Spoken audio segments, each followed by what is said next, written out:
Okay, we're gonna get started here. It's Wednesday, April 30th, 2025, 5:10 PM. This is a public hearing proceeding, and I'd like to open the session by introducing the topic, which is the 6 Mill Street property. I'd like to start our meeting with the Pledge of Allegiance. Please remove your hats.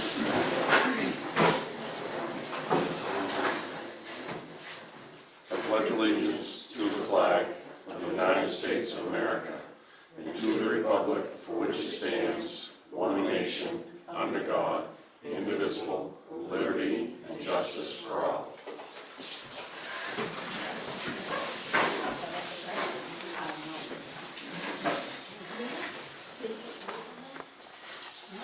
Okay, first item, we're gonna do a roll call. Employees present: Jeff Peters, Josh Tracy, Mike Gould, Select Board, Town Manager Brian Mullis, Michelle Nichols, Kelsey Shannon, and Lance Johnson, Code Enforcement. Now I'd like to start right with this table, and please announce yourself, who you are. Hi, Glenn Larson, 2 Mill Street. Okay, next. Geraldine Priest-Hart, 10 Mill Street. Michelle Lord, 11 Mill Street. Pat Bush, 8 Mill Street. Roy Lord, 11 Mill Street. Kelly? Kelly, no, just Kelly. Kelly Doyle, Resident. President. And you? I'm Catherine Lack from DHHS. Okay, and you? Russell Ladd, number husband. Okay. Okay, next on the agenda, what I'm gonna do is I'm gonna turn this over to our town manager, only because, he's been the one in direct contact with the attorney and with everybody involved. So, Brian Mullis. I'm just gonna start by asking, nobody here is a legal, are you a legal representative, or, because it's being, my understanding is that's being challenged, the guardianship right now? As far as we're concerned, she is challenging guardianship, and she is extremely upset about the condemning situation. She does not have funds to hire a lawyer, so, and DHHS is not in the position to hire a lawyer for that purpose. All we can do is the lawyer for the contesting of us. My understanding is she has got a court-appointed attorney at this point. For DHHS portion of it. Oh, okay. So, anyway, I'll back up now. Thank you very much for coming too, by the way. I felt it was my night to be here. Cool. Where we are right now is, first of all,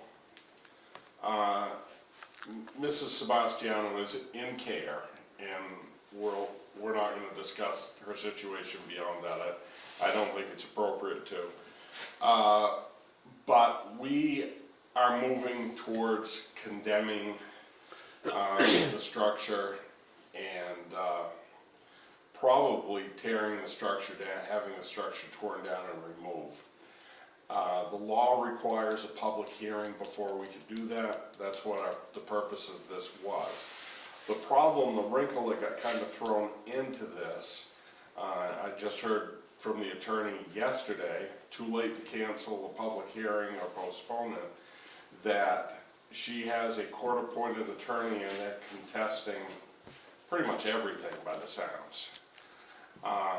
So the attorney said we, as the legal representation, or the Plaintiff? but no, they don't use that term with us, but the municipal officers and the municipal staff of the town, we can't actually hold a public hearing in the manner in which it would have been, because neither her or her legal representative are here. So what we can do is we can listen to public comment.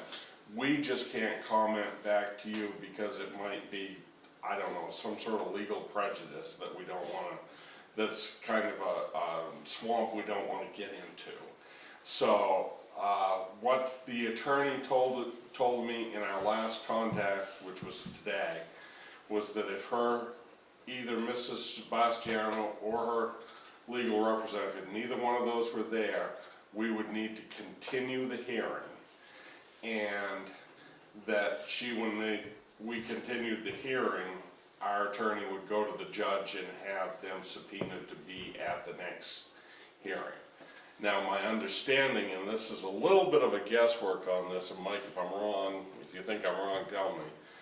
I believe once they're told that they have to be here for the hearing, and if they choose not to show up then, we can still proceed with the hearing. I believe so. At this point, they've not been subpoenaed though. At this point, they've not been subpoenaed. I believe, this came up very quickly. This was kind of a last minute move by Ms. Sebastiano and her attorney. So it really didn't give us a lot of wiggle room to do anything. Our attorney wouldn't have had the time to get to the judge and get the subpoena and whatnot, so, that's where we are. So, we are here to listen to what you have to say. It is being recorded, so there will be a record of it. But we, as in myself, Jeff, Mike, and Josh, we can't, or Lance, we can't comment on anything, because it could be prejudicial, and violate her rights, and we all know that those are things we can't do. And it is our interpretation at this point, this is just a session for public comment at this point because she's not here. And as this decision is being made, the public's input is important to us as a board to move in the direction the public wants to go. So at this point, we're all ears to hear what you all have to say. Yeah, Glenn Larson, 2 Mill Street. I'm confused as to what you think's gonna happen. You wanna condemn the property, but it's still not the town's property, so it's really, at that point, not your right or responsibility to pay for tearing the house down. You have to send letters to the attorneys and the owners, and they have to go through all the legal rigmarole and contest it, and at some point, they'll have to either make the place compliant or tear it down, or decide to sell it as is, at which point the new owner would do it. So what I've been hearing is the town seems to think they're gonna have to come up with money to tear it down, and I don't see any scenario where that would happen, unless nobody paid the taxes and then the town took possession of it. At that point, it would be a different deal. But as far as I can see, looking at the registry of deeds, she owns it outright. The last thing I saw was a discharge of mortgage on the registry of deeds. It's public knowledge, anybody can look it up. So I don't see any liens on the property, so what it looks like is it's just her. So you're just gonna have to fight with her and her attorneys to decide what to do, and if you condemn it, that's fine. Nobody can live in it. So if she wants to live in it, she has to pay the money to fix it, or tear it down and sell it, or just sell it. But I'm just not understanding why the town thinks, if you do, that you have to come up with money to tear it down. At this point, again, we really can't comment, but I will say, kinda off the record, you're about 95% on the mark, Yeah. so, maybe 99. I've been through this before. My ex-wife's uncle's house got condemned. But, yeah, I would have to say my interpretation of the law is consistent with everything you just said. So, but we can't provide any Yeah. information at The this point. first step is to decide if you can and want to condemn it, which is, the next step, I would guess. Do you have any feelings on that, your next door neighbor? She's my next door neighbor, and, I mow her lawn because if her yard looks like shit, mine looks like shit, so I've just been mowing. It takes me 5 minutes with a zero turn, so I just zip around. But just coming up alongside the house and going around it, it stinks. I can smell it outside. She had no water and sewer, and electricity. I offered to run a hose into her window to let her have water, and she did use my electricity. I had an extension cord in the garage. She used it to charge her cell phone, that's all she did. She had no electricity, no water, so, it's a pretty nasty situation. And the shingles on the roof, there's probably 100 pieces of shingles all over my yard that are blowing off her roof, so something's gotta be done, and absolutely. And that's what we're trying to do. We just, like you said, we need to do it legally. Yeah. Right. We need to balance her rights with what needs Yes, to be done. exactly. And, You know, Lance and I have been inside, so we. I wouldn't go in, it smelled too bad, I wouldn't go anywhere I've near it. been there, it's not good at all. I have a question, I don't know if you can answer this, but what makes that house any different than all of the other abandoned buildings in Sangerville? She was living in it. And nobody, But she's not now, No. not now. like the other buildings in town that are empty, that no one's living in it. The windows fall out and nobody picks them up. It's not at the point of this residence, Hmm. as far Some of as, them are. as far as a definitely beyond hazard that. or a health Oh. situation. We've got two neighbors that live 30 feet from this house, sitting in this room. And we've just heard testimony of part of the reasons why. Okay. I'm just curious as to why that one was different, and now I know. Thank you.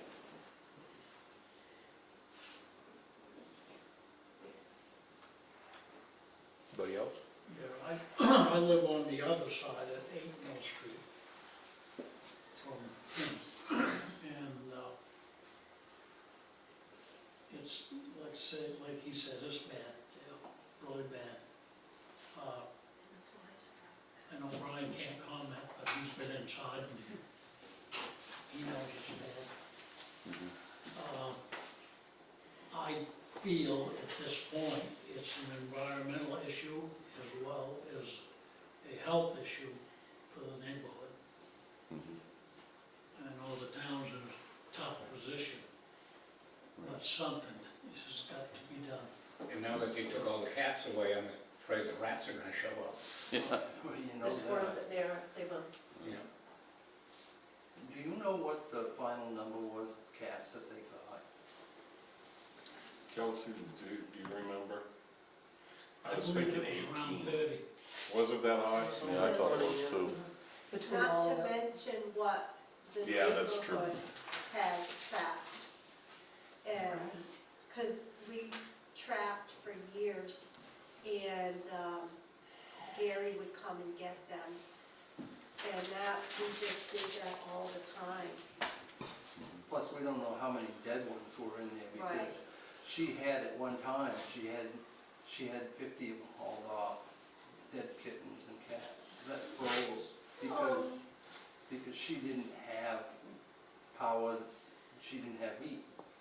So, Well, I went through the basement and the entire first floor, I didn't see it. she had somebody come in and she cleaned them up and put them in a box and somebody hauled them off for her. Chucky Yeah. told me he did that. Chuck did. Was she an elderly woman? Yes, Yeah, 70.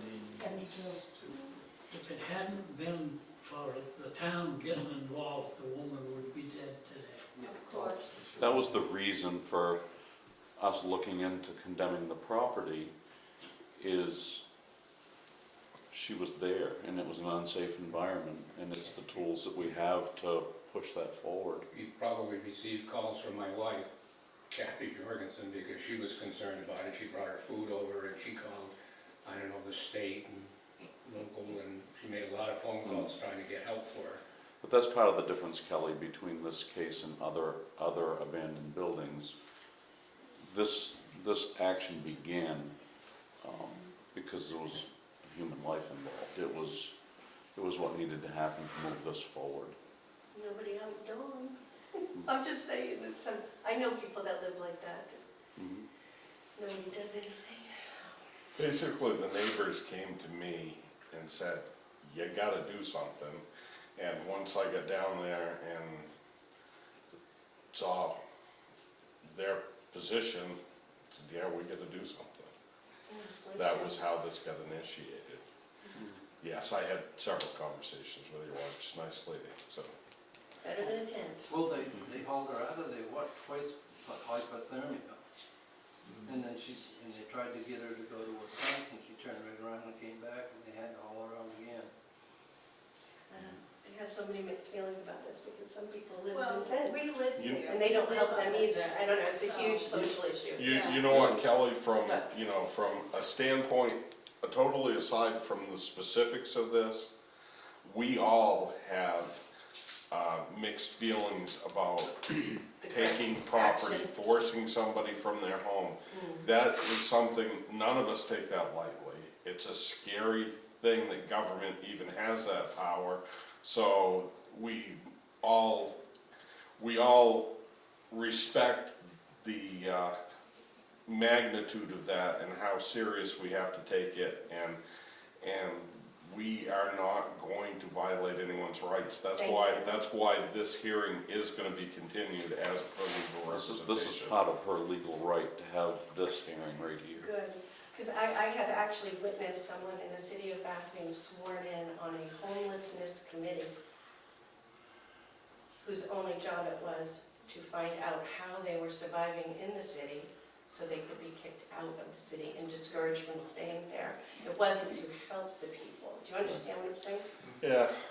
So that's a tricky, because I know people living in cars, no one's kicking them out of their cars, but they do make the move. I mean, it's just, She's not homeless at this point, she's in a facility where she really should be, where she gets Agreed. care, she couldn't take care of herself. Agreed. She was And in a freeze here's to the death. thing too, is we've dealt with this for what, a year? It was Well, more more, than that. longer than that, but Brian, you came on board. 7 it months was- ago. Yeah, it was warm weather Welcome when aboard. I first met you. And we have dealt with this for I don't know how many 2 years. months or so.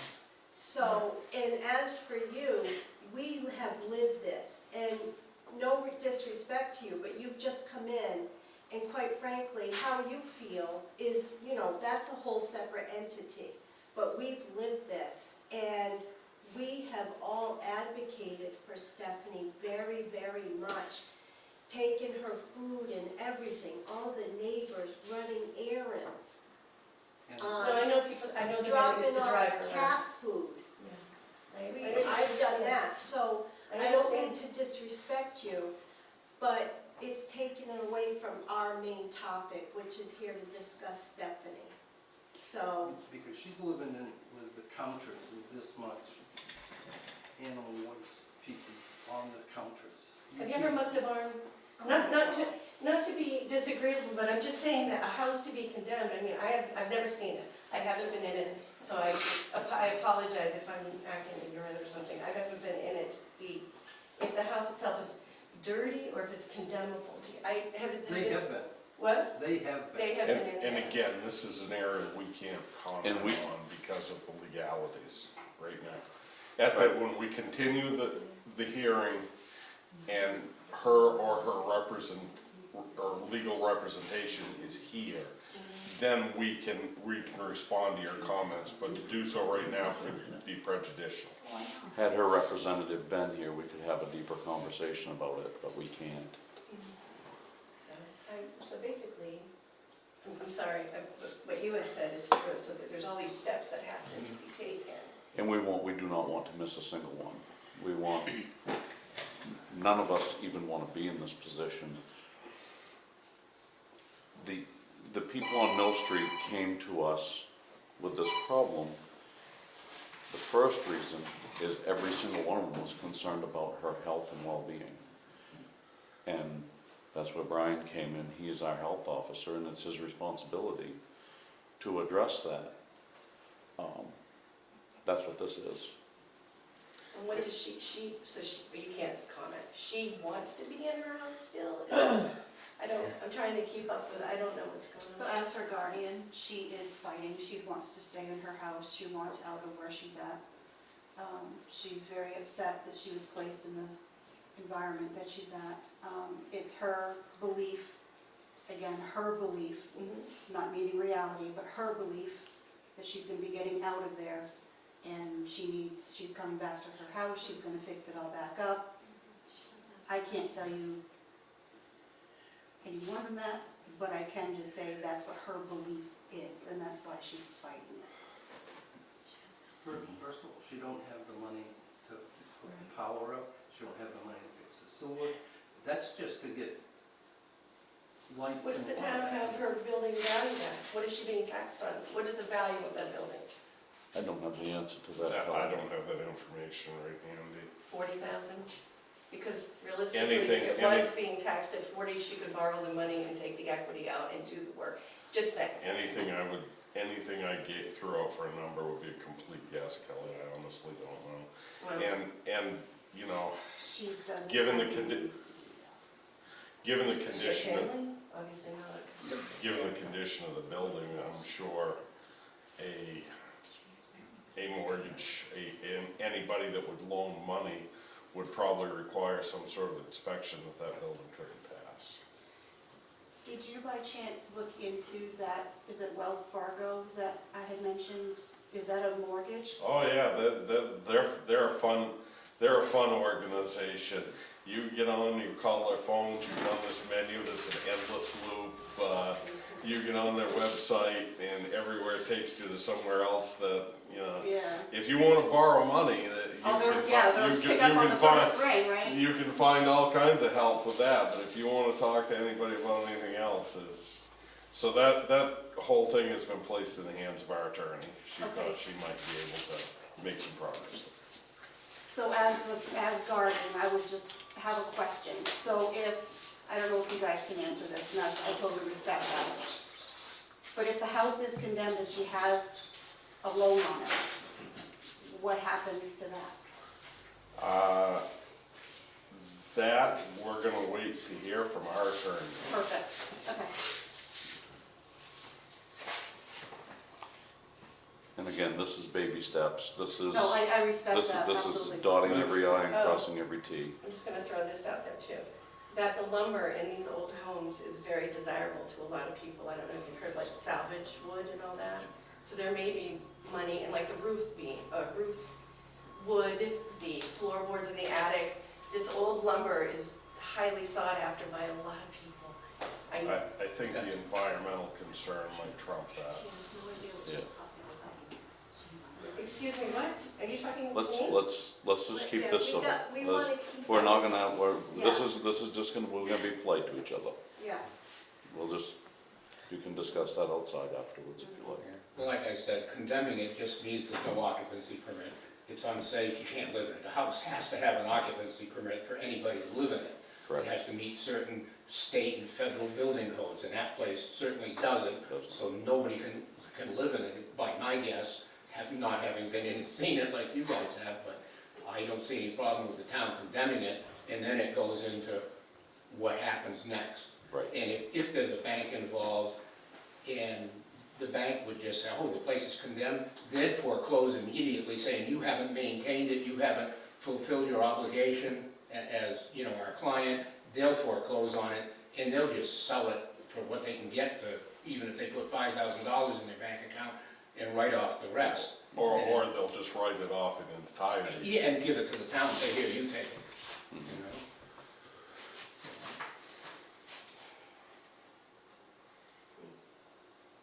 And the sad part is Stephanie truly is a nice person.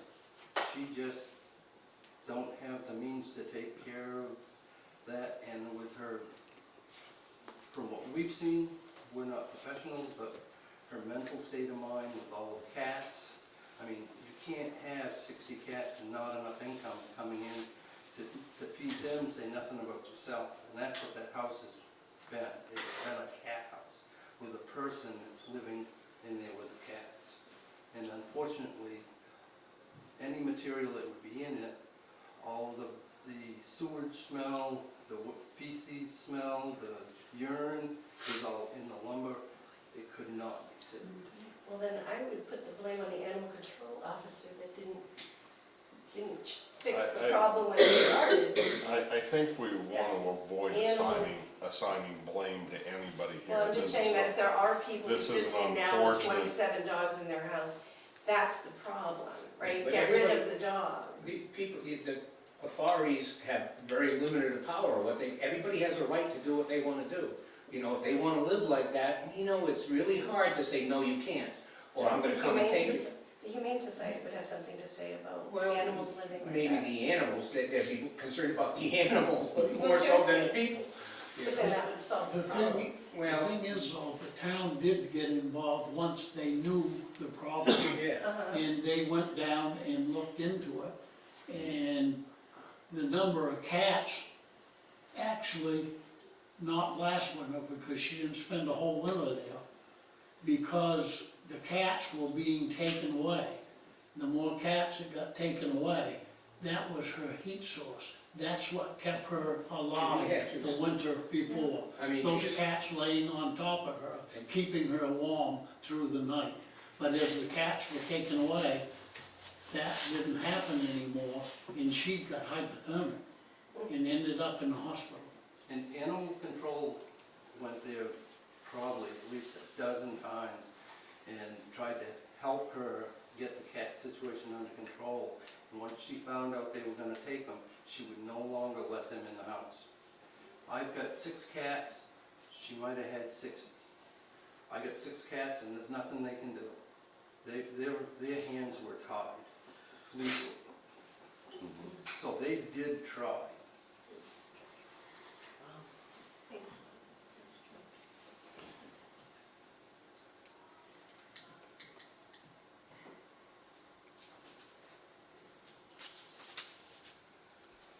So does anybody else have any more comment?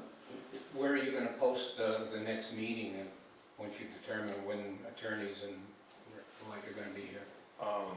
This is a question I need to ask the attorney tomorrow by email, is because state law requires us to post a hearing, public hearing 10 days in advance. I don't know if that's the same for continuation of a hearing or not. So I've got to ask legal representation of that.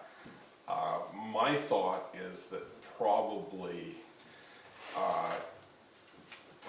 it would be maybe the second regular selectmen's meeting in May, which would be the 21st of May. That gives us plenty of time to get it in the paper and get it published.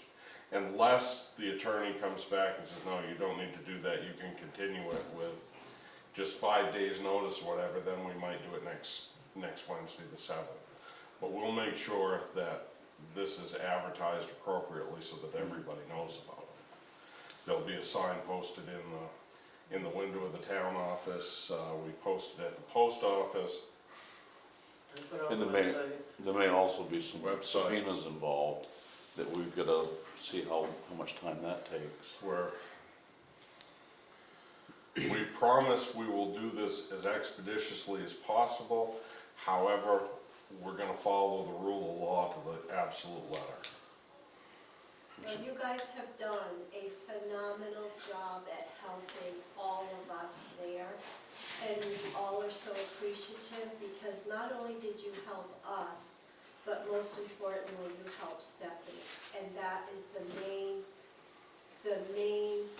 focus of this meeting, is helping this woman who did not have the mental capacities to decide for herself what was healthy, what was safe. We all take it for granted that we're safe. She did not night to night. And so you helped us, you helped Stephanie, and you helped the cats. And we're all very grateful.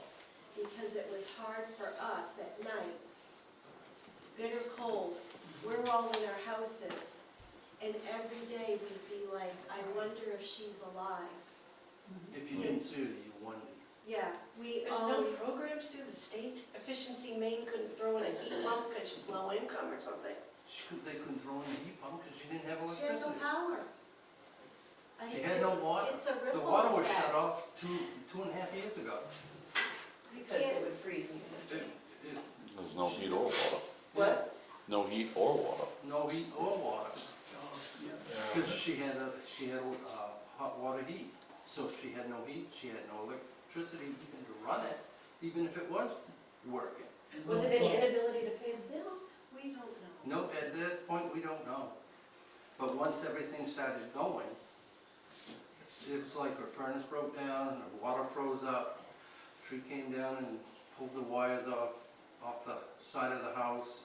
They came in temporarily, hooked them up, but she didn't have the money to turn the power back on, I guess.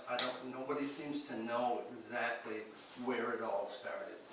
But the collection of cats had started 5-6 years before that, at least. And they weren't fixed to have shots or anything, so they continued to breed. So even though you would take some away, you couldn't keep up with it.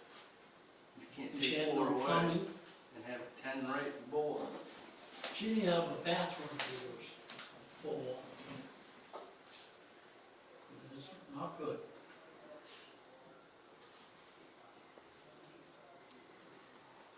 I'm thankful that she's in a better place than she was. It's a lot. Especially this winter when it was so cold. A long time ago, Yeah, she would not have made it this past winter. no, and she was so thin. Well, as it was, they took her out of there twice for hypothermia. If she'd gone back again, She had no meat on her bones at all. she'd feed cats before she'd feed herself. Mm-hmm. No, I take food to her, and she told me, she says, "You tell your husband that my cats love the spaghetti." I'm sorry. Okay, I will tell him. It's just a sad situation that she is out now, so that's really good. But you guys should be very proud. You saved her life. And I had time sleeping after I was, I bet, after I was in that house. I And then I bet. went home 2 days later, it was like 0 and the wind was blowing. I know. You know, I knew lay in a nice warm bed. I know. And know that what she's Yeah. living in, you know? And that's what, like, every day we touch base, do you think she's okay? And another lady on our street said, I'm gonna let her come live with me, but with all the different, mental wouldn't health have it. issues, it wouldn't have been a successful match. I would want you guys advocating for me if I was in that situation, because somebody had to step up, and you guys did. And I would hope if something happened and I was in that, step up, because that's what we do around here. We help instead of judging. We help.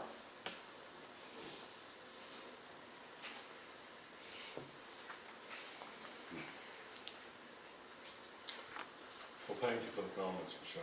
Yes, you're welcome. Thank you. Any other comment on it?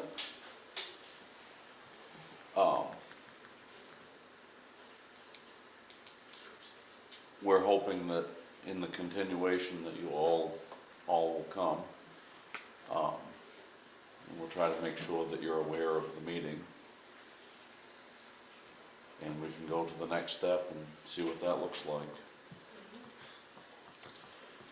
We'll help in any way we can. Okay? All right, if we have no more commentary on this topic, then No, because everybody that's here has commented and we're continuing. Yep. We're technically continuing the hearing anyway. it'll be a continuation. So people will have the opportunity to comment in the future. So, with that being said, I'll make a motion that we end the public hearing. Second. Meeting adjourned, and it is 5:44.